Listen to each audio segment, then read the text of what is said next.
Om Namo Bhagavate Vasudevaya. Om Namo Bhagavate Vasudevaya. Om Namo Bhagavate Vasudevaya. Eshate Bhita Sankhe Buddhir Yoge Temang Shinu Buddhya Yukto Yaya Partha Karma Bandhang Prahasyasi. Did everyone understand the verse and purport? Everyone understood? Good, because it's a high level of philosophical discussion. Arjuna was obviously learned in philosophy. Not that he was a philosopher by profession. He wasn't a university professor. He was an active person in this world. But he had good working knowledge of philosophy. Otherwise, he wouldn't have been able to have this kind of discussion with Krishna. And although sometimes Arjuna misunderstands what Krishna says or doesn't fully grasp it, to even be engaged in this kind of discussion requires a lot of philosophical background. However, Lord Krishna doesn't seem to be very impressed with Arjuna's philosophical stance. He chastises Arjuna. Kutastva kashvalamedam. How have these impurities come upon you? Buddhi yoga pritak bala. He says, you're just talking like a Sankhya yoga pritak bala. He says, you're just talking like an ignorant, blabbering child. Blabbering, you know what that means? Blah, blah, blah, blah, blah, blah. Talking all rubbish. So Arjuna is learned. So what's his fault here? Why is Krishna not satisfied with Arjuna's position?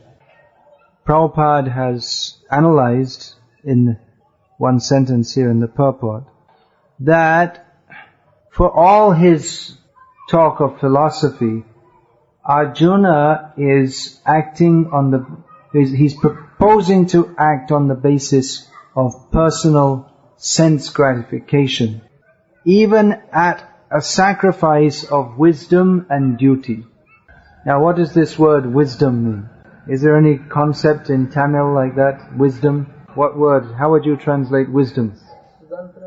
Freedom. Swatantra? Freedom? No, it's completely different. It's knowledge. Knowledge? You translate it as knowledge? Arivu. What else? Other suggestions? Vijnanam, we're having a suggestion here from the Sanskrit department. Vigyan in modern Indian languages means science. But actually it means Vishesha Jnanam, special knowledge. But someone else was saying something else? Any other suggestions here? No? Now there's a distinction in English between wisdom and knowledge. Wisdom means intelligent, or wisdom means to have a reservoir of basic intelligence of how to apply knowledge in practical affairs. It's not exactly knowledge and it's not exactly intelligence either. For instance, we see many people who are very learned, they have a lot of knowledge, but they do not act in a wise manner. Here we have Doctor, or almost Doctor, Vignesh, who's come from Polachi today, or from Coimbatore actually today. So, Dr. Vignesh, tell me, you've seen many doctors, many of them smoke also? Maybe the percentage of doctors who smoke is more than that of the ordinary population. So, everyone knows that cigarettes are very bad for health. So anyone who smokes is a fool. But doctors, especially if they smoke, then you would think that because they have knowledge and still they act against the principles of knowledge, then they are bigger fools. So wisdom is the opposite of foolishness. But if you have more knowledge, it is possible to be a greater fool. Generally we think if someone has got more knowledge, then the more knowledge you get, the further you move away from the platform of foolishness. But if you get more knowledge and you still act like an ignorant person, then actually, in one sense, you're more ignorant. That's why Krishna was chastising Arjuna, that you shouldn't speak like this, you have knowledge, why are you speaking like this? So I want to analyze a little bit, what is this wisdom? There's a difference between knowledge, which is just theoretical, and realized knowledge. Yeah, Vijnana, Prabhupada translates this word as wisdom. So that means practical application of, practical intelligent application of knowledge in life, and some insights into human nature and the workings of human society, so not knowing how to act in a manner that is best. In English we have a saying, worldly wise. That means wise to the ways of the world. Or streetwise. That means that someone who lives in the city, they know, because there are so many people there who are cheaters, and they know how to live in the city without getting cheated. They know how to act in such a way for their best interest in the rat race of the city. So they're called worldly wise or street wise rats in the rat race. It's a little difficult to translate in Tamil. Now generally it's expected that older people will be more wise, because young people tend to be very passionate and impulsive. That means they don't think very deeply, they see something and they feel like doing it and they just do it. They don't think very deeply about what the consequences will be. But it's expected that older people, after living so many years in the world, will be more aware of the consequences of acting rashly. And they tend to think very deeply, or they see the situation in more than a very narrow way. They see all the different possibilities. So people who have got theoretical knowledge, which in Vedic culture means knowledge from Shastra, not knowledge from college, and who have lots of experience in the world, which means generally older people, and who themselves have associated with wise people, they are expected to become wise themselves. And that's why in Vedic culture, people would approach brahmanas for advice in their life. And even non-brahmanas, everyone is expected to learn about how to live in this world by hearing Ramayana, Puranas, Mahabharata, all these different literatures. And previously in this Punya Bhumi, people, they would take decisions, they would consider what are the different examples from Shastra, that Ram acted like this, or Yudhishthir acted like this, we should follow this example. So it was a culture based on very deep thinking. Unfortunately, that culture is nowadays more or less lost. But we need to establish that, at least in our own lives, and then gradually in the whole of society. Just to see what are the consequences of everything we do, and whether it is beneficial for us and for others. Srila Bhakti Siddhanta Saraswati Thakur used to tell the story of the wise old monkey. You know the story? That some monkeys, they were being kept like semi-tame pets by some princes at a palace. And they also kept, which were much more valuable and dear to them, very expensive horses. So the monkeys used to like to go around the kitchen, and sometimes the cooks would throw them something to eat. But sometimes if the monkeys got too troublesome, which monkeys tend to be, they would take a log from the fire and go to beat them like this. Or was it sheep? Anyway. There was one old monkey, and he reflected on the whole scenario. He said one day that one of these monkeys is going to get hit by the burning log, and the whole they'll catch on fire, all their fur. Then they'll run to the nearby stable where there's so much straw to roll on that to try to get free from the burning. Then the straw will catch on fire and the horses will get burned, and the veterinary surgeon, they know that the best cure for burns for horses is monkey's fat. So they'll catch all us monkeys and kill us and use the fat for treating the horses. So he warned the other monkeys, this is not a safe place for us. And the other monkeys said, it never happened before, why should we think it'll happen in future? It's quite nice, we get all these nice things, food thrown to us. So the older monkey thought, well, if you want to stay, you stay, I'm going. And sure enough, after a few weeks, everything that he had predicted came true, and all the monkeys who were left behind, they were all slaughtered. So Srila Bhaktisiddhanta Saraswati Thakur told this story that to demonstrate if we don't follow the advice of the wise preceptor, it means guru, in other words, it's an English word for guru, then we will come to disaster. Now, what was the difference between the wise old monkey and the stupid young monkeys? They both had knowledge of everything a monkey needs to know. How to grab bananas, how to make funny face with your teeth like this, how to tease the other monkeys. One is sitting on the tree and someone else pulls their tail. So they were both the old monkey and the young monkeys were fully conversant with monkeyology. Translate that in Tamil. There's probably a word, simiology actually, there's a word. Simian means of monkeys, so maybe there's some word like that.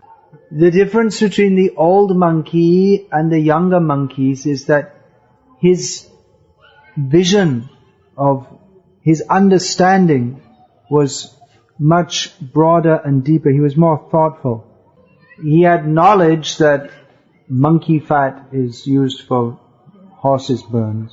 And understanding that, he could, and thinking about it, he could understand that the impending danger. So wisdom is based on knowledge, but it's more than just amassing facts and figures within the where? In the mind? But it means also very discerning intelligence to apply that in life. And there are many sayings current in human society which are ancient sayings of wise people. In Tamil there are so many sayings from, what's that called? Tirukkovaya? Tirukural. Wise sayings. Maybe you can say a few, in one or two in Tamil, and translate back to me. Kural, they just say for short, is it? Yeah. Say it in the mic. It's all, you can see the ka. It's also poetry, huh? Yeah, it's also poetry. Then? Say it in the mic. This means that you learn nicely, and after learning nicely, behave nicely as how you learn. According to what you learn. There are many in English, many come from the Bible. The Jesus very famous saying is, do unto others as you would have others do unto you. Or from Shakespeare there are many sayings. For instance, a rose would smell as sweet by any other name. A rose, gulab, you say in Tamil, gulab? Yeah. Would smell as sweet by any other name. In other words, if you call it rose or gulab or whatever you call it, it smells the same. Its nature is not dependent upon its name. Vasa, smell, fragrance.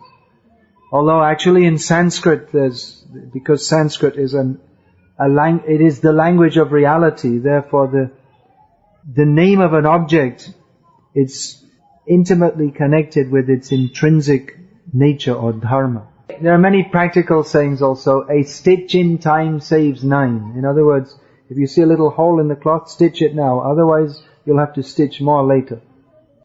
Which means that not just for stitching clothes, but if there's any problem, you should try to solve it soon, otherwise it becomes bigger. So this is practical wisdom of how to live in this world. And every culture has sayings like this. From Croatian, you can tell us some proverb or saying. No, tell it to me in English, I don't understand Croatian. First cook then tell. Means like first think, then you tell. First cook and then you tell. First do something and then speak. Is it something like that? In other words, some people they just talk, but they never actually do anything practical. Is it like that? Not like that. In modern American Negro culture or whatever, the more Afro-American, they say, you can talk the talk, but can you walk the walk? It means you can talk big, but can you actually do something?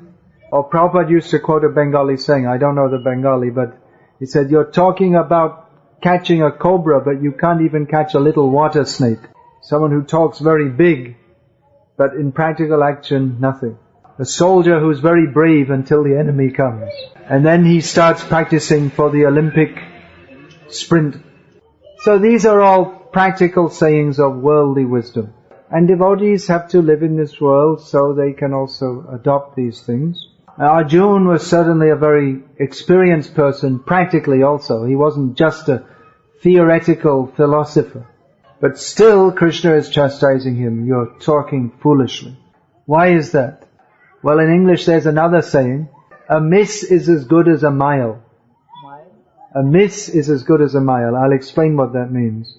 It's just like if you have a target and you're going to shoot, if you miss the target, you get no points. If you miss by 1 millimeter or if you miss by 1 kilometer, it's a miss. Just like sometimes we ask someone to do something and they say, I'll try. And then I usually reply, don't try, do it. Are you going to chant 16 rounds and follow 4 regular principles? I'll try. I'll try means you're not going to do it. Then later you can go to Yamaraj and he will say that why you did all these sinful activities, devotees told you not to. He said, well, I tried. I tried will not convince Yamaraj. Because if you'd really tried, you would have done it. So I tried is usually an excuse for not doing something and making an excuse, pretending that you're sincere when you're not. So what's Arjuna's mistake here? He's learned, he's experienced, he has good intentions, that we shouldn't kill our gurus, and we have to see the women are protected. But he's not wise. He thinks he's wise, but he's not. Pravadanti na panditaha, Krishna said to Arjuna, actually wise people, pandit, they don't speak like this. So, many of the things Krishna told Arjuna he already knew actually. A wise move. You just made a wise move.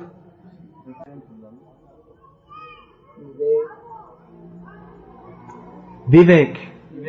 Yeah, Vivek means the power to analyze and judge accordingly. Vivek is a good word, yeah.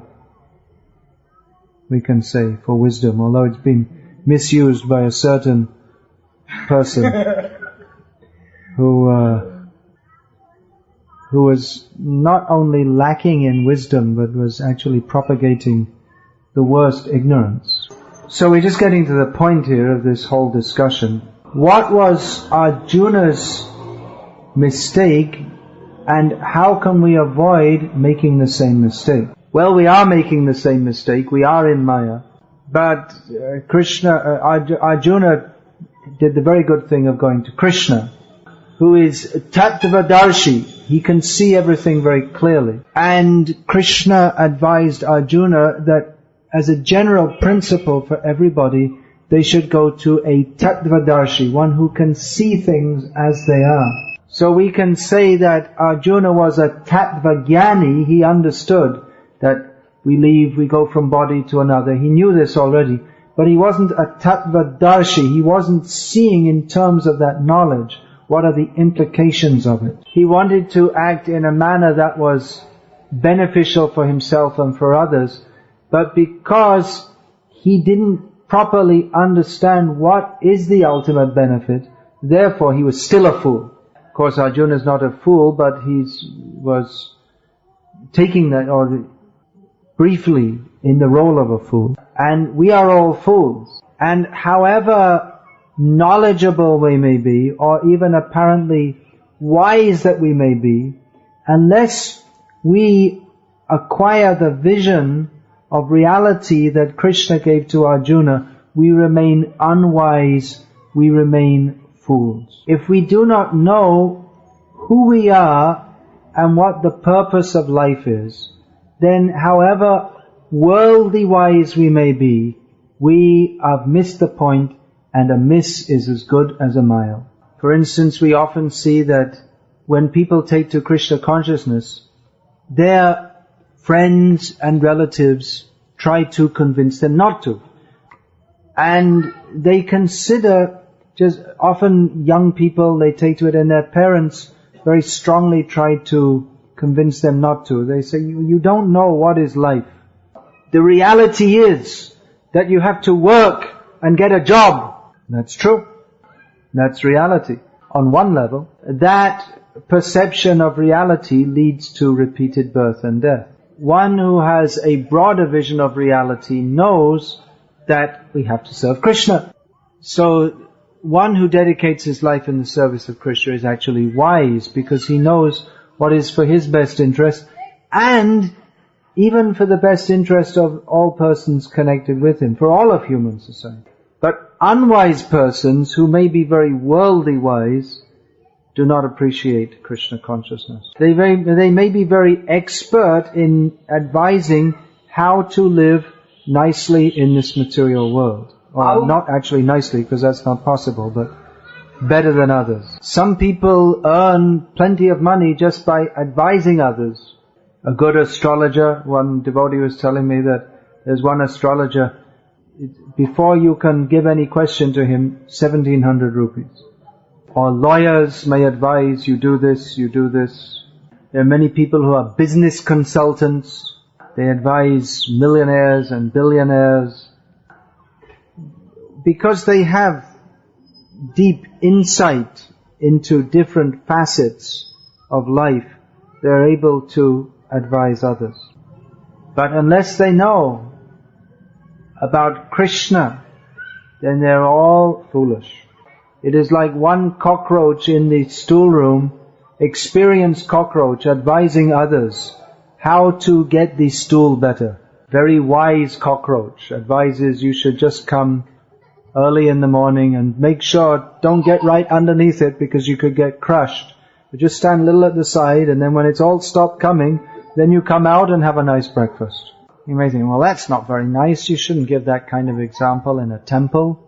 But actually, this kind of advice, how to prosper and live very expertly in this material world, it is exactly like that. How to live like a nice cockroach eating stool. And if we can't understand this, then we're not wise. So, Krishna is bringing Arjuna to a deep platform of understanding. The actual platform of understanding. Bhagavad-bhakti hinasya jati shastra chapastapa apranasya dehasya lokasya deharanjanam. That whatever we may do, whatever our achievements are in this world, however famous we are, or pious we are, or learned we are, or whatever it may be, it's all like a decoration for a dead body unless we have Bhagavad-bhakti. We may live very expertly in this world. We may act for the benefit of others by opening schools and hospitals and other such institutions. We may be very pious, go to holy places. We may have a very nice temperament and act with people in a very nice way so that people like us. We may be very charitable. Whenever any beggar comes, we give them something. But without understanding who we are, what is our relationship with Krishna as eternal servants, it is all useless. It is neither beneficial for ourselves or for others.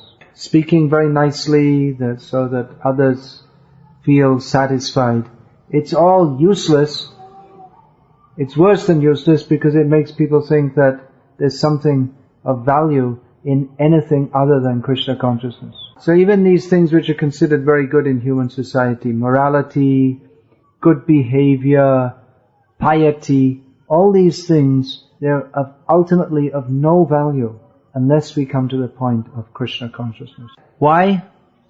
Because just like Arjuna, we may have so many good qualities, but if there's a hint of sense gratification, if we're doing it for our pleasure or the worldly pleasure of others, if we're doing it in a manner that is not specifically for the pleasure of Krishna, then it is all detrimental to our real self-interest, which is to surrender to Krishna. So this Krishna conscious movement is meant for teaching how to come out of the illusion of thinking that there is anything beneficial for anybody other than fully surrendering to Krishna.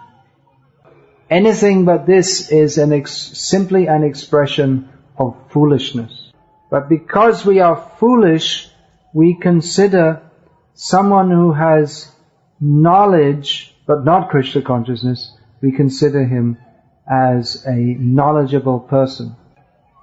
But knowledge devoid of Krishna consciousness is just like the knowledge of the cockroach, how to find stool, that's all. So this Krishna conscious movement is meant for warning everybody that we're in a very dangerous situation. We're all burning in the fire of material existence. We have the opportunity to come out of this painful material situation by the process of Krishna Bhakti. We should take this up very seriously. Not for the purpose of any sense gratification, but for the ultimate purpose of life, which is to satisfy Krishna. So we wish to inform everyone that for all our progress and learning and development, it's all useless. We miss the point of life. However expertly we may live in this world, unless we understand that we're not meant to live in this world, then we are simply living in foolishness, however educated that foolishness may be. So we should take this knowledge in Bhagavad-gita and all the Vedic literatures, and how to apply that practically in our lives, that we have to go to Tattvadarshi, those who are expert not only in theoretically understanding this knowledge, but practically applying it in our lives.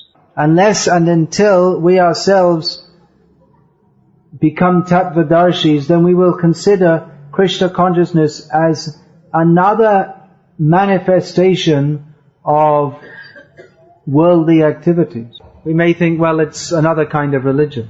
Some people are Christians and some people are Hindus, and among Hindus there are different sects, and this is one of them. But when we understand that the knowledge that Krishna teaches Arjuna is the actual knowledge that is required for every living being, and that it takes us to a completely different sphere of understanding than that of anything else, then we are Tattvadarshi. Then our whole vision becomes enriched, and we no longer chase after temporary goals, but we see everything in relationship with Krishna, and we act always for the satisfaction of Krishna, knowing that everything here is of no meaning whatsoever. Such a person is actually wise. So we might even have this knowledge theoretically, how to take it to heart, so that we think always in a manner that what am I doing? Is it satisfying to Krishna? For that we shall have to associate with devotees and be trained by them in how to think and act in a manner that is pleasing to Krishna. Hare Krishna.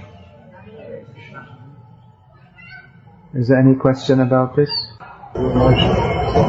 Here in India we find so many people brilliantly lie to public their lives, spiritual worship. But actually when you speak about this thing is all mundane. All comes to the all material. And then general public is completely misguided by They can discriminate. Yeah, so? It's very difficult to explain who is a sadhu, who is the one who is wise. Gokul Chandra Prabhu is saying that in India people are often misled by sadhus who are in many ways very pious, but they're at the same time mundane, because they don't have the spirit of surrender to Krishna, and thus people are misled. So therefore we want to give this knowledge with teaching Bhagavad-gita, so that people can distinguish between what is actual, our actual necessity, and what is simply mundane and against our actual self-interest. Basic point we have to understand. Who we are, what is our relationship with Krishna. If we have this knowledge, then everything else is in line and in order. And if we don't have this knowledge, then however pious or wise or compassionate we may appear to be, it's all useless. It's all based on a misconception. So we have to have a clear understanding of what Krishna is teaching in Bhagavad-gita, and actually take up the spirit of Arjuna in our lives. Arjuna's spirit is Karishye Vachanam Tava. I will do as you say, Krishna, what you want, not what I want, for my sense gratification. And then we will not get cheated by persons posing as wise men who are not. So you teach systematically this Bhagavad-gita and people will be benefited. You'll find all these cheaters, thousands and thousands of people will go, they'll tell them, you are all God. Just realize, they will say. It's all meaningless. Just be happy, they say. But no knowledge of how we can actually be happy. Just be happy, enjoy life. But in Bhagavad-gita, Lord Krishna teaches us, Dukhalayam ashashvatam. This material world is a place of misery and everything here is temporary. We should know for sure that anyone who tries to teach us to be happy in this material world is a great fool and a great cheater and is our greatest enemy. Even if they are popularly advertised as great, compassionate sadhus. Don't judge a sadhu by his reputation, by the number of followers he has, or ashrams he has, or money he has, or that he's able to speak in a very mystical or entertaining manner, or that he pats people on the head, babies on the head, or she hugs people. Amma? I didn't say anything about Amma. Or if they talk about love, if you hear people talking about love a lot, you should run away. They're all cheating. They don't have any love. Once we have the knowledge of Bhagavad-gita as it is, then we'll never be cheated by all these cheaters. But thousands and thousands of people they'll go running, throwing money at these people just to be cheated. You are all God. Oh yes, I'm God. Thank you very much. Don't we have a better way to take them? In some part of Kerala, there is a mystery that if you put the battlefield picture, Yeah. If you keep Mahabharata in the house, it will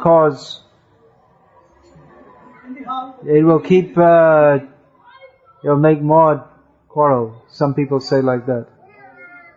So, Bhagavad-gita, yeah, but we say if you don't, then there'll be more problem. If there's Krishna Katha, that will make an auspicious situation. If there's no Krishna Katha, then there's Gramya Katha, or talking rubbish. Yeah, then? Ramanujan Prabhu is asking the question that Jiva is a part of Lord.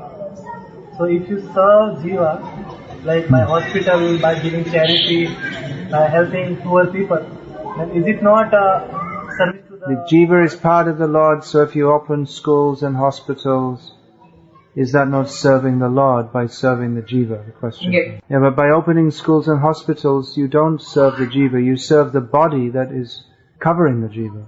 Actual service to the Jiva, that's true. It's